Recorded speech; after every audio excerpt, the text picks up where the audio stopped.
In the heart of Hollywood, in the CBS television studio parking lot, there's a meeting going on. A meeting of car and motorsport enthusiasts. It's the TMPCC, or the Television and Motion Picture Car Club. A club for people in the entertainment industry who share a passion for cars, old and new, fast and beautiful. Some members are celebrities.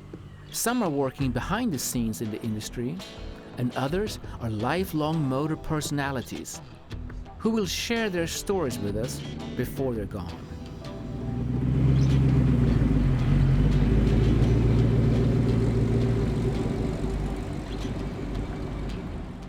I'm Paula Murphy, and I live in Palmdale, California. I was the first woman licensed to drive a funny car back in the early 60s.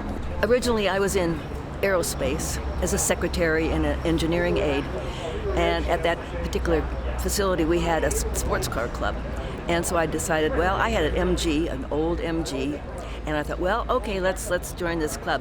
We went out to the sports car races, Sports Car Club of America, and I thought that looks like a lot of fun. So I met a fellow that had a race car, and he invited me to drive his car in the ladies' races. So that's how I got started, and one thing led to another, and I've had a wonderful, wonderful career.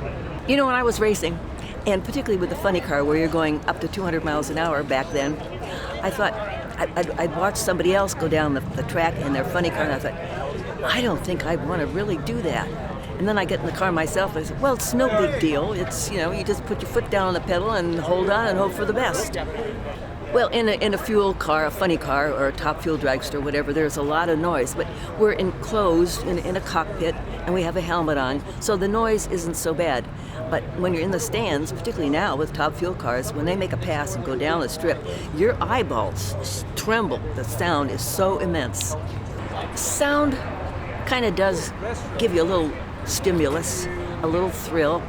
I can't say one way or the other whether it turned me on particularly, but it is noisy. STP picked up my sponsorship and with Andy Granatelli, and my car was named Miss STP, and of course that kind of clung to me, but I always felt it was kind of like in boat racing, like Miss Budweiser. And I thought, Miss STP. Okay, I'm not Miss Budweiser, and I'm really not Miss STP. It's my car who's Miss STP. Well, of course, you always want to go a little bit faster. And I've gone from driving a little tiny Berkeley in sports car races, if you can imagine what that car was. It was a little English thing with a motorcycle transmission, and zooming around Riverside at probably maybe 55 miles an hour. And then, as I progressed, the fastest thing I've driven was a rocket car. And that's when I crashed at Sears Point, and they guessed my speed was about 300 miles an hour. And I thought, well, I don't think I want to do that ever again. So I never got back into the rocket car, nor did I. I went back to drag racing from a rocket car to a Honda Civic. When I was running the funny car, I had a suit, a fire suit made that was, of course, red, STP red, and it had ruffles down the front, it had ruffles around the sleeves, it had bell bottoms with kind of ruffles around the bell bottoms. You know, I looked like really somebody out of the 60s. And we were in the staging lanes waiting to make a run, and some little boy, probably about 7 years old, came up to me and said, "Are you a clown?" Very seriously, "Are you a clown?" And I said, "Well, sometimes I am, and sometimes I'm not." Well, I was the first woman licensed to drive a funny car, so there weren't any other women running funny cars. So I only raced men. And we all got along. I think drag racers are really fun people to be with, and in most cases, they're willing to help. You know, if you break down, they'll come running over to help you, at least back in those days, in the 60s and 70s. And if you broke a part, they'd lend you a part. So we all stuck together pretty good. And even though I was a woman, I was well received. Oh, I drag race everybody off stoplights in school, always. In fact, I have a bumper sticker, no, not a bumper sticker, a license frame that says Drag Racing Hall of Famer, which I am. So look out.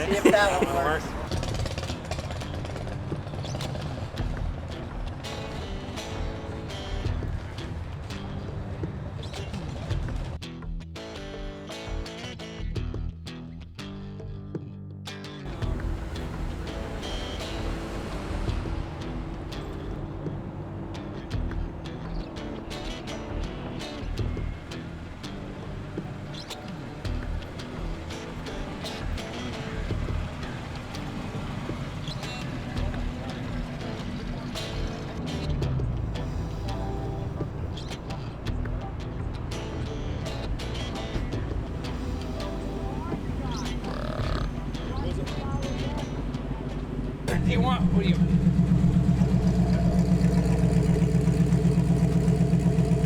Well, my name is Dave Woolen, and I'm from Oakhurst, California, the gateway to Yosemite. And I'm down here showing off this M8 McLaren replica, the car that dominated Can-Am racing in 1968. It looks pretty good for a 44-year-old car, I suppose. The story behind this actually is that the Can-Am, which was a series of unlimited rules, do anything you want, any size in motor, whatever, phenomenal racing, which we'll never see again, and was dominated by Bruce McLaren, a New Zealander who built these cars, and so on. And today, I built this to be used in a film we're working on, which will be a biography of Bruce McLaren. And since real ones are rare and valuable, this replica is not quite as rare and valuable, so we can use it in the movie. And it's being filmed primarily in New Zealand, and because Bruce, of course, is world champion, raced all over the world. This particular series only ran in North America, in Canada, Mexico, and the United States. And racetracks which were at one time famous down here, Riverside Raceway out in Riverside, the Can-Am race was the Times Grand Prix. And of course, Riverside closed up in 1988 and is now a big shopping center in Moreno Valley. Well, there's, I think, a chemistry of sorts connected with exotic-looking cars. Most people can't have things like that. They got to put their kids in the back seat and carry groceries. The rest of us are willing to make sacrifices and not have air conditioning or a top in order to look cool. It actually has a license plate, a historic plate, and if I put headlights and such on it, I could actually drive it. It's too noisy and too uncomfortable and doesn't do well in traffic. And besides, when you're sitting next to a truck on the freeway, you're staring right at their wheel nuts or something, and that's not a place you want to be. In the originals of these cars went about 225 miles an hour. They all produced around 700 horsepower and weighed 1,500 pounds. And probably got 4 miles to the gallon besides. An important consideration today. Some of my other race cars that I buy 110 octane race fuel for, it's now $12 a gallon. So you don't drive very much. Well, there is hot rodders, of course, go from generation to generation. Many people want the first car they had when they were in high school, or they want the car their father had, whatever the case may be. When I was a kid, all the hot rodders wanted a 32 Ford that you painted black primer and threw the mufflers away and drove it. Today they've gotten more exotic, but the concept is still the same. And when you can afford that extra car, you want something that has some kind of connection, either a car you saw the first time you saw American Graffiti, or the car that you had in high school, as I said, or the car the neighbor had that you always wanted, whatever the case may be. Today's cars, you can't work on or do anything with. The emission laws have changed and so on. And I mean, I can, again, speaking for myself, I took my father's cars apart and did terrible things to them. You can't do that today.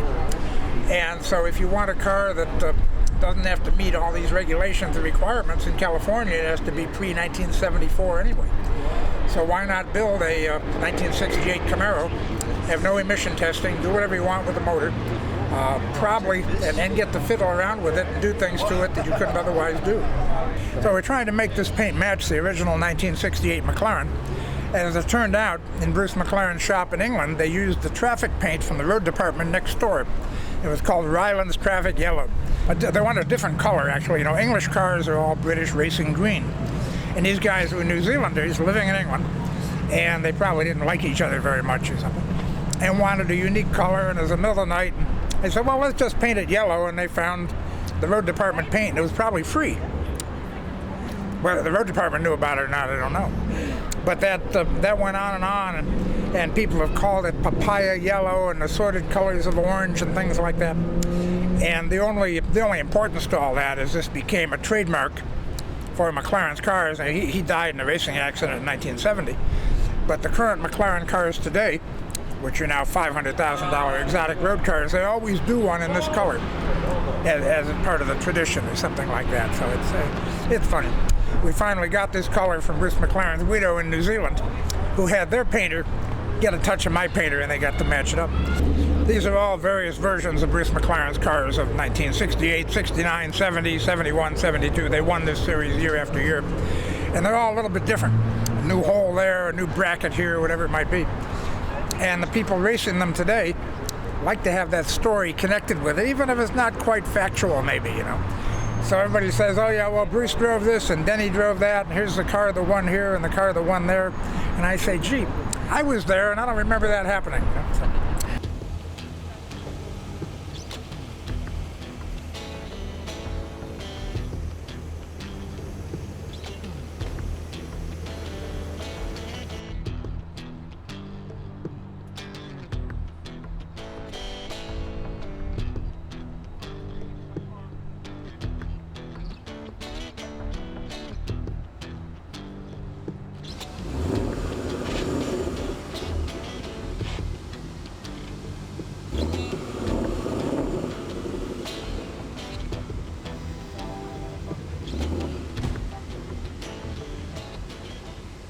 Well, good afternoon. I'm Steve Young. I'm, among other things, chairman of the board of the Peterson Automotive Museum Foundation, but a core hot rodder, and this is one of my great possessions. It's a 1932 Ford Highboy that was built to pay homage to a wonderful racing airplane in 1932. Very short wing, very stubby fuselage, very odd looking, but very fast with a huge motor called the GB. It was built by the Granville Brothers Aircraft Company. So this car is painted as much as possible as it can be to replicate the paint job on that airplane. And it has a lot of aircraft touches, a lot of aluminum in the interior. The whole theme is the GB. The license plate is 32 GB.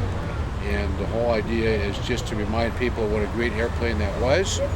And even though it says powered by Wasp, which the airplane was, it's actually powered by a Chevrolet V8 that makes 440 horsepower. And it's just a great deal of fun.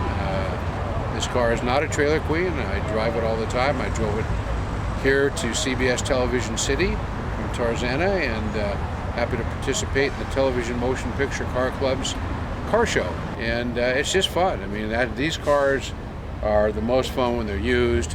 And they're pretty to look at, there's no doubt, but for me, it's driving them and working on them and tuning them and keeping them nice and clean. It's the fun, but driving is absolutely the best part of owning one of these hot rods. That's what they were meant to do, and that's what I try to do. And I think what keeps us all interested is somehow there's a connection. Either we are attracted by the design, we're attracted by the engineering, there's a nostalgic connection. Our grandfather had one, our father had one, our uncle had one. You remember some childhood experience, or maybe it was a movie. The other night we just gave a visionary award to John Lasseter, who produced the movie Cars and Cars 2, and he told us his story about what fueled his passion to create those films. And it was much the same thing. Remember trips with his family on the open road, a visit to what's left of Route 66 in Kansas, and just growing up with all these memories and realizing that it's so much a part of Americana. It's part of our culture, and there's just a deep love affair. And I'm certainly one of those in love with the car, or as it's known, car crazy.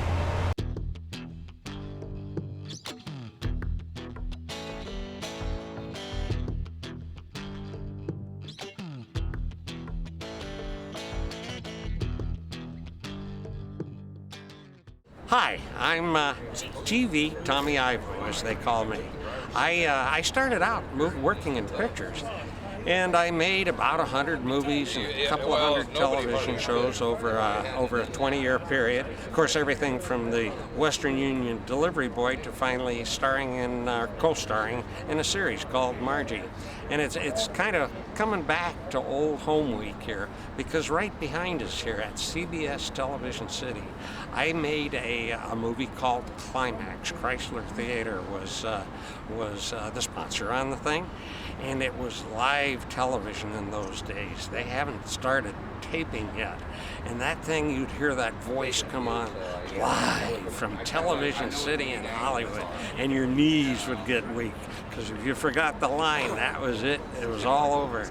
And it's kind of funny the way everything ties in together, because right behind me here I have a Chrysler engine and a race car, and I went out just for something to do. In between pictures, no matter how much you work, you've got a lot of time on your hands. So I started tinkering around with cars. here we are in Southern California, you know. And it got so carried away that I gave up the acting business and went out and became a professional drag racer. And this year is my 60th anniversary for drag racing. I went out with my stock car and I won 2 trophies, one for setting the record and one for winning the class. And to an actor, that was 2 Oscars in one day, and the hook was set. You know? I had 31 different cars. We take and sit with 1 motor, 2 motors, 4 motors, sit in front of the motor, behind the motor as we do here, funny cars, jet cars. It was just so much fun. Every year we'd go home from tour and say, oh boy, oh boy, oh boy, what are we gonna build next year? It was just a big, giant research and development program. And it was, you know, it was in the time of Mom, Apple Pie, and the American flag. We lived American graffiti. Those were kind of great times.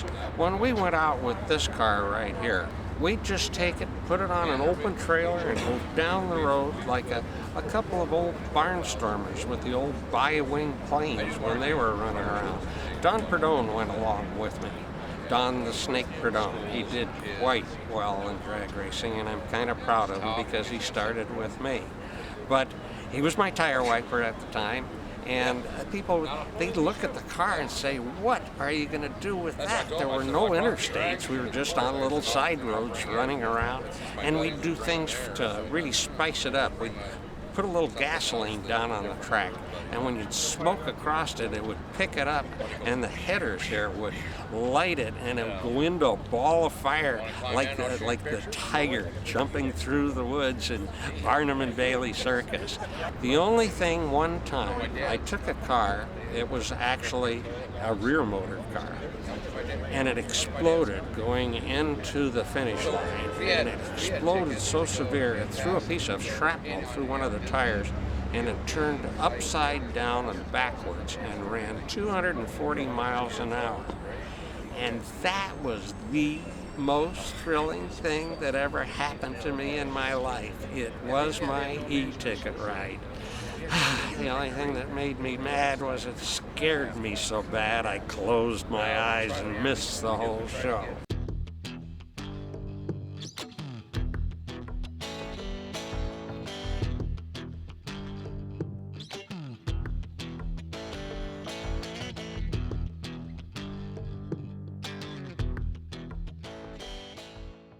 Well, my name is Jim Wangers, and I have been graciously nicknamed by the Pontiac hobby as the godfather of the GTO. I was lucky enough to be around at the time when I'm going to say, we invented the modern muscle car. Now, the idea of sticking a big engine in a little car is certainly not an original one that was invented by Pontiac. You know, the hot rod community had been doing it for years. And we decided to do it, on a mass production basis. Fortunately for us, there was one feature that was very significant. In the case of the Pontiac, every V8 engine that Pontiac ever built, the exterior dimensions on the block were all the same.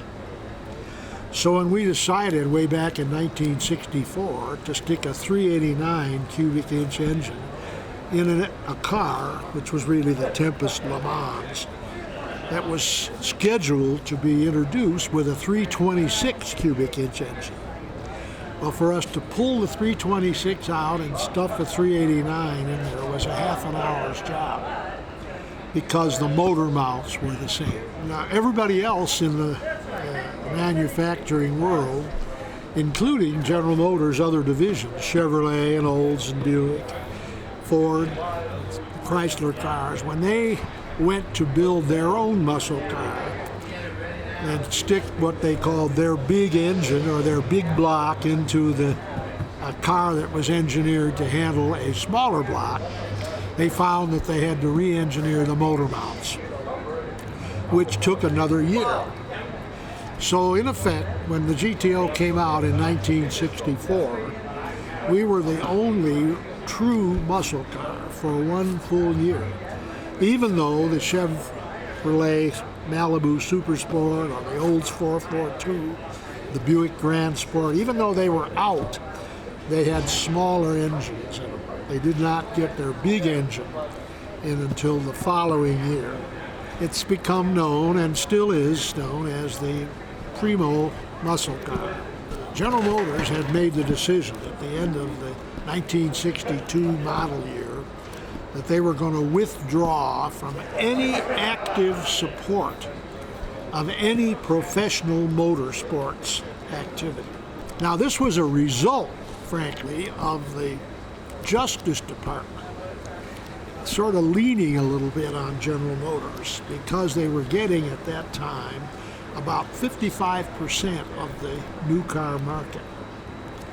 And the Justice Department said, if you ever get close to 60, we're going to have to seriously think about breaking it up, which was in a sense kind of a stupid statement. But there was a precedent. They had already broken up Standard Oil.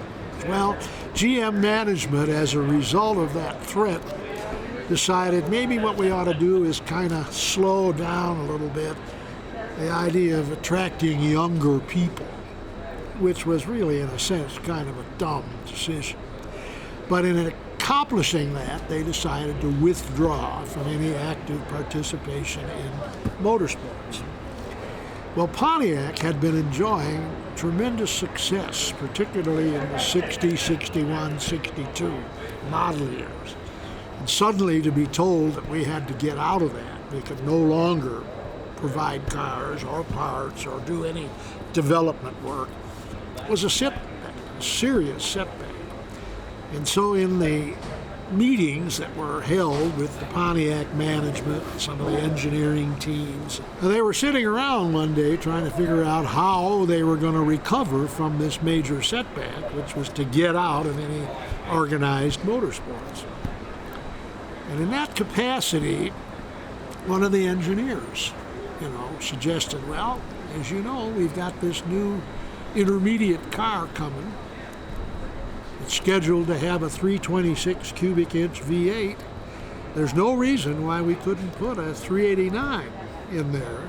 It'll fit and kind of create a little bit more exciting a car than everybody is expecting. And exactly what Pontiac would be expected to do, since Pontiac already had this very nice image for being a big winner on the racetrack. Well, it wasn't a matter of 2 weeks before that car was created, and that car was running around at the General Motors Proving Grounds. Well, it turned out to be such a successful thing, such a delightful thing to drive. Pontiac made the decision to go ahead and build 5,000 of them without the corporation's knowledge, without corporate approval. Now, that was possible to do back then because in those days, each one of the divisions had control over one of their main manufacturing facilities. In this particular case, there was a huge assembly plant in Pontiac. So they went ahead and put together 5,000 of these cars, which were special versions of this Le Mans, which was the high line of the Tempest series, with the 389 engine in it. Very modest little identification, very modest little visual changes, and shipped them out to their dealers, then intending to advise the corporation that they had done this, just as kind of an experiment, so to speak. Well, what happened was that when the dealers got their cars, they were so thrilled with them, they were so excited over them. Many of the dealers did what you might expect them to do. They ran over to their buddies at the Chevrolet dealership or the Buick or Olds dealership and said, "Look what I got, and you haven't." And of course, then what happened is the guys from Chevy and Buick and Olds all complained to their management. So what I'm leading up to is that the corporation knew that Pontiac had done this before Pontiac came down to tell them that they were going to do it. So they were in effect kind of waiting for them. Well, after the original 5,000 cars got out into the hands of the dealerships, they sold so fast and they thrilled people so much that most of the dealers, the aggressive dealers, turned around and ordered 4 or 5 more.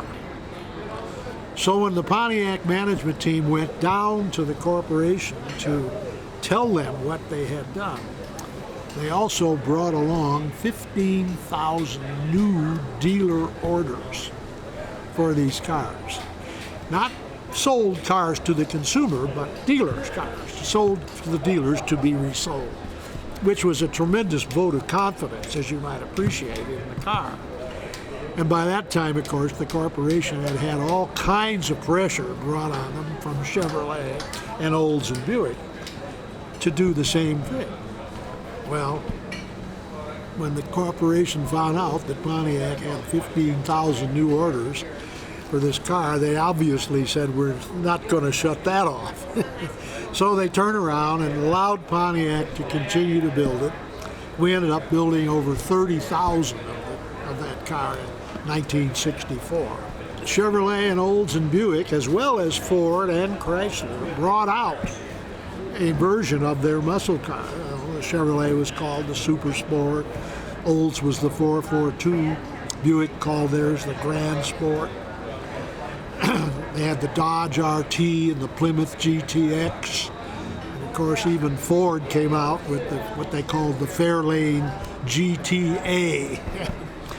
But none of them had the big engines because they all had 2 different engines, as I said before, and they had to re-engineer the motor mounts. The thing that happened in the 1960s is that most of the young people that had matured from their teenage years in the 1950s and even all through the 40s had their lives interrupted by the war. When they became mature and sophisticated and settled down, and built families, they made sure that their kids were not deprived of some of the fun of being a kid like they were. And so consequently, one of the things that these younger people in the early 60s became enthusiastic about were cars, especially a car that was kind of quick, Personal mobility was the absolute desire of any teenager, but personal mobility with a little fun, a little excitement, the ability to turn that tire, and create a little smoke. Wow, Bear in mind that back in the early 60s, when this muscle car era really came about, gasoline was 25, 30 cents a gallon.